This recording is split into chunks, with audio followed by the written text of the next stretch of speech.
Después de lo que hemos estado viendo en las últimas semanas, ¿con quién mejor hablar sino con Edmundo Jacobo, ex secretario ejecutivo del Instituto Nacional Electoral? Porque, pues de alguna manera, desde mi punto de vista, encarnas buena parte de lo que es el sistema electoral mexicano, porque ¿cuántos años estuviste en el INE? Gracias por la invitación, Carlos, en primera instancia, y estuve exactamente 14 años, 10 meses. Me faltaron 12 para partir el pastel de los 15. Edmundo Jacobo, ¿cómo ves, partamos del bosque a los matorrales, cómo estás viendo estas semanas, pues ya preelectorales? Yo no diría de precampaña, sino preelectorales. Mira, efectivamente, el próximo 1 de marzo inician ya las campañas.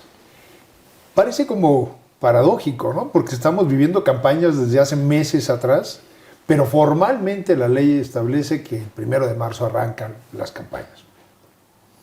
¿Cómo lo estoy viendo? Bueno, primero, tiene muchas facetas tu pregunta. Una primera faceta es lo que tiene que ver con los actores políticos, otra faceta tiene que ver con la organización de las elecciones, que es lo que a mí, en mi experiencia personal, me tocó organizar más de 330 elecciones en este país. 330 elecciones.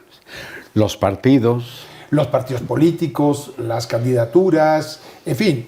¿Cuántas personas resultarán electas? Mira, lo que van a estar en juego el próximo 2 de junio son 20.375 cargos de elección popular en todo el país. O sea, todo el país va a tener elecciones. No solamente la presidencia de la República, la renovación del Congreso Federal, Cámara de Diputados, Cámara de Senadores, 31 congresos locales, incluimos el de la Ciudad de México, se van a renovar. Uno solamente no, que es Coahuila, porque lo hizo el año pasado. 8 gobernaturas, la jefatura de gobierno de la Ciudad de México y 31 estados tendrán renovación de presidencias municipales. ¿Qué quiere decir esto? Todo el país va a tener elecciones de alguna manera y no solamente las federales.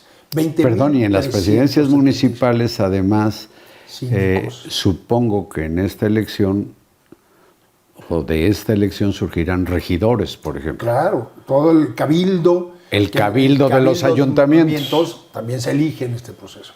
Ahora, ese número, que son número de cargos, multiplícalo por el número de partidos que postulan candidatos. Entonces podemos hacer una cifra que rebase los 100,000 fácilmente.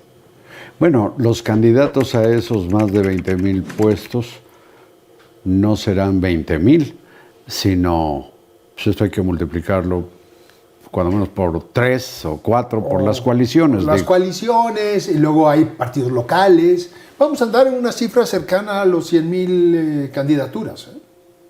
Es decir, es un volumen que no había conocido este país en términos de los cargos que están en disputa. Eso para hablar de lo cuantitativo, pero lo cualitativo.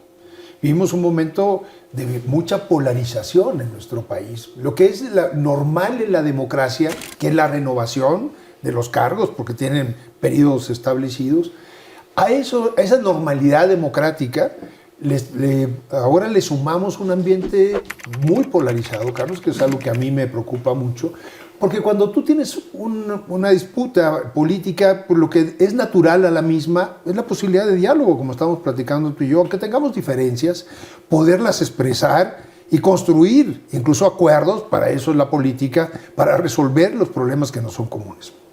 Cuando tú en este ambiente no encuentras eso, sino una polarización, hay solamente blancos y negros, buenos y malos, y lamentablemente en estos últimos años ese ambiente crudo de polarización, poco propicio al diálogo franco, de respeto al otro, es lo que estamos viviendo en el país. Bueno, pero por fortuna hay 2 instituciones pues encargadas de organizar y calificar estas elecciones, que son el Instituto y el Tribunal Electorales.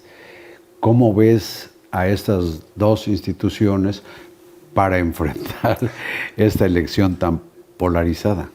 Mira, primero que nada, el Instituto Nacional Electoral pues, es la instancia administrativa, es el responsable de la organización de las elecciones.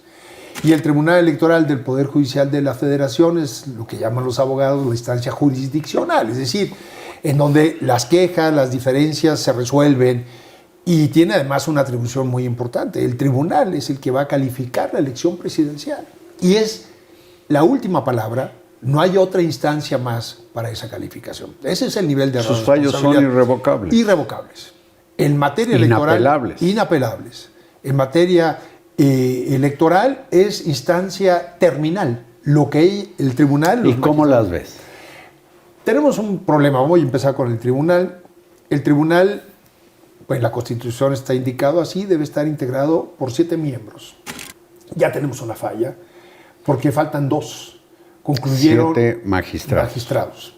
Concluyeron su gestión 2 el año pasado. El Senado debió haber elegido sobre las ternas que envió la Suprema Corte de Justicia de la Nación, que lo hizo en tiempo y en forma.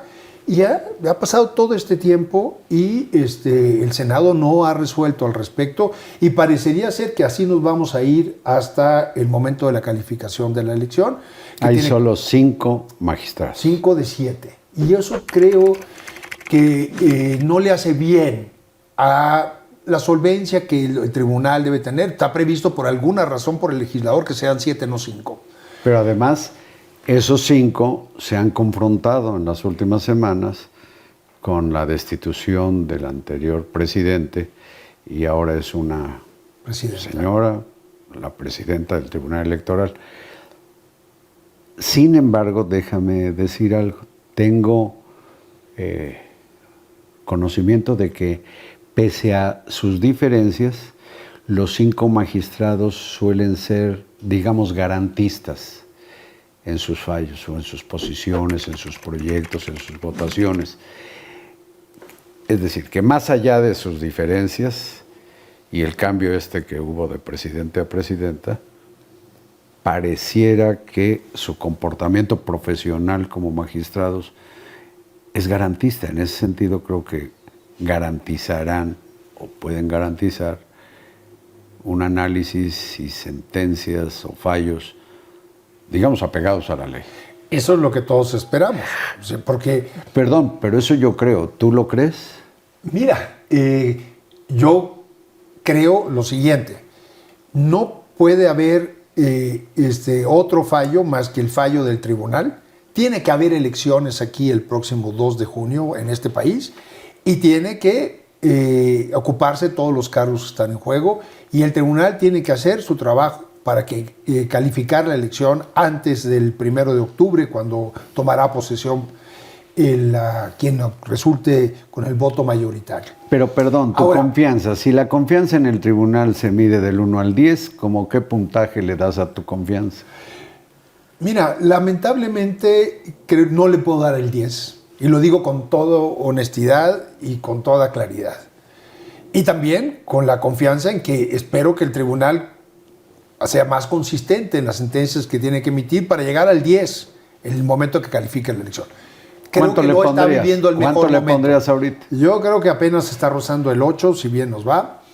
Y me preocupa porque en algunos casos las sentencias del tribunal han sido un poco erráticas y ha ido generando criterios. Como es un tribunal constitucional, es decir, tiene la facultad de interpretar la Constitución y definir criterios, en ocasiones estos criterios han variado un poco y eso ha generado incertidumbre en la calificación de las elecciones.